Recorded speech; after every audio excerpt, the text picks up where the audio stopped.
రాష్ట్రంలో 400 రోజుల్లో 410 మంది రైతులు ఆత్మహత్య చేసుకుంటే రైతుల స్థితిగతులు చూసి కాంగ్రెస్ పార్టీ మోసాన్ని చూసి పెద్దలు కేసీఆర్ గారు ఒక నిర్ణయం తీసుకొని రాష్ట్ర మాజీ వ్యవసాయ శాఖ మంత్రిగా ఉన్న నిరంజన్ రెడ్డి గారి నేతృత్వంలో రైతు స్థితిగతుల అధ్యయన కమిటీ వేస్తే ఈరోజు ఆ కమిటీ సభ్యులు మొత్తం నిరంజన్ రెడ్డి గారితో సహా అందరూ కూడా వచ్చున్నారు.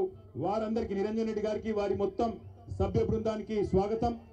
శాసన మండలిలో ప్రతిపక్ష నాయకులు పెద్దలు గౌరవనీయులు పార్టీ వ్యవస్థాపకుల్లో ఒకరైన పెద్దలు శ్రీ సిరికొండ మల్సునాచారి గారికి, మరొక మాజీ మంత్రివర్యులు సోదరి శ్రీమతి సత్యవతి రాథోడ్ గారు, అదే విధంగా వేదిక పైన ఉన్న గౌరవనీయులైన మాజీ శాసనసభ్యులు మాజీ మంత్రివర్యులు అన్న మొహమ్మద్ మహమూద్ అలీ గారు, జిల్లాలో ఉన్న ప్రస్తుతం ఒకే ఒక్క శాసన మండలి సభ్యులు మా ఎంసీ కోటిరెడ్డి అన్న గారు, అదే విధంగా మాజీ శాసనసభ్యులు అందరూ ఉన్నారు.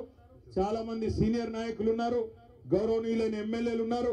పేరు పేరున ప్రతి ఒక్కరికి కూడా హృదయపూర్వకంగా నమస్కారం. ఈరోజు నల్లగొండ పట్టణంలో అడుగు పెట్టంగానే ముందు మహాత్మా గాంధీ యూనివర్సిటీ దగ్గర పిల్లలందరూ వచ్చినారు. దాదాపు ఒక 300-400 మంది పిల్లలు రోడ్డు మీదకి వచ్చి, అన్న కేసీఆర్ ఉన్నప్పుడు మాకు బ్రహ్మాండంగా ఇక్కడ వసతులు ఉండేది, కానీ ఇవాళ కాంగ్రెస్ ప్రభుత్వం వచ్చిన తర్వాత మాకు గొడ్డుకారంతో అన్నం పెట్టే దుస్థితి వచ్చిందన్న, మీరు రావాలా అంటే తప్పకుండా 2:30 గంటలకు మీ క్యాంపస్కి వస్తా అని వారికి చెప్పి అక్కడి నుంచి బయలుదేరి ముందుకు వస్తూ ఉంటే అక్కడ కలదప్పిన ఐటీ టవర్ కనబడ్డది. మరి అందులో వెంకటరెడ్డి వచ్చినాక ఎవరన్నా ఉన్నారో లేకపోతే తాగుబోతులు అడ్డాయిందో నాకు తెలియదు, కానీ మొత్తానికైతే కలదప్పింది ఐటీ టవర్. కొద్దిగా ముందుకు రాగానే కాకపోతే ఆ ఎన్టీ రామారావు గారు, తారక రామారావు గారి విగ్రహం నుంచి మొదలు పెడితే ఇక్కడ దాకా, నేను నిజంగా చెప్తా ఉన్నా, ఊరికే చెప్పట్లేదు, అక్కడి నుంచి ఇక్కడి వరకు జులూస్ చూస్తుంటే నాకు ధర్నాకు వచ్చినట్టు లేదు. నాకు నిజంగా మళ్ళీ కేసీఆర్ గారు గెలిచి ముఖ్యమంత్రి అయినారు, మన ప్రభుత్వం వచ్చింది, మన భూపాల్ రెడ్డి తిరిగి ఎమ్మెల్యే అయిందన్నంత గొప్పగా బ్రహ్మాండంగా ఈరోజు అక్కడి నుంచి ఇక్కడి వరకు ఒక విజయోత్సవ ఊరేగింపు చేసినట్టు మరి ఇక్కడికి వచ్చినాకనైతే తొక్కిసలాట జరిగే పరిస్థితి కనబడదు. ఇక్కడికి వచ్చినాక అట్లాంటి పరిస్థితి. అందుకే నేను అంటా ఉన్నా, ప్రపంచంలో ఏ శక్తి కూడా ప్రజాశక్తి కంటే గొప్పది కానే కాదు. అది రుజువు చేసిన గడ్డ ఈ పోరాటాల గడ్డ నల్లగొండ అనే మాట నన్ను గుర్తు చేస్తా ఉన్నా. ఈ రోజు కాదు, ఇవాళ ఉన్న వాళ్ళు కొత్తగా మేమేదో సామ్రాజ్యానికి అధిపతులైపోయినాం, చక్రవర్తులైపోయినాం, రారాజులైపోయినాం అని విర్రవీగుతున్న వాళ్ళ గురించి కాదు నేను చెప్పేది. ఒకనాడు బండెనుక బండి గట్టి 16 బండ్లు గట్టి ఏ బండ్లు ఓడతావు కొడుకో నైజాము సర్కరోడా అని ఆనాడున్న నియంతను నిలదీసిన గడ్డ నల్లగొండ. అందుకే పోరాటానికి స్ఫూర్తి అయిన నల్లగొండ గడ్డకు వందనం. ఇక్కడికి విచ్చేసిన ప్రతి నల్లగొండ రైతు బిడ్డకు శిరస్సు వంచి పాదాభివందనం. కేసీఆర్ గారు తెలంగాణ ఉద్యమంలోనే ఇక్కడికి వచ్చేటప్పుడు మా సోదరుడు రసమై బాలకృష్ణ గారు గుర్తు చేస్తా ఉండే, అన్న ఒక్క మాట చెప్పాలి, నువ్వు తప్పకుండా యాద్ చేయాలి అన్నాడు. ఏందన్నా అంటే చెప్పినాడు, అన్న ఒకనాడు కేసీఆర్ గారు స్వయంగా పాట రాసిండే, పక్కన కృష్ణమ్మ ఉన్న ఫలితమేమి లేకపాయే, పాలమూరు నల్లగొండ పంటలన్నీ ఎండిపాయే అంటూ కేసీఆర్ గారే స్వయంగా కలం పట్టుకొని మరి మన నల్లగొండ దుస్థితి గురించి వర్ణించి ఆనాడు జలసాధన ఉద్యమంలో 2002-3 సంవత్సరంలోనే పాట రాసిండు అని అన్న చెప్పిండు. అనగానే పక్కనే నిరంజన్ రెడ్డి గారు అందుకొని, అదేమంటావు బాలకిషన్, అక్కడ ఉండే ఫ్లోరైడ్ పరిస్థితి గురించి కూడా కేసీఆర్ గారే పాట రాసిండు కదా, బ్రహ్మాండమైన పాట రాసిండు, సూడు సూడు నల్లగొండ గుండె నిండా ఫ్లోరైడ్ బండ అంటూ ఇక్కడ కాళ్ళు చేతులు నడుమంకర పోయిన లక్షలాది మంది గురించి కూడా కేసీఆర్ గారే రాసిండు కదా అని చెప్పి నిరంజన్ రెడ్డి గారు వెంటనే అందుకున్నారు.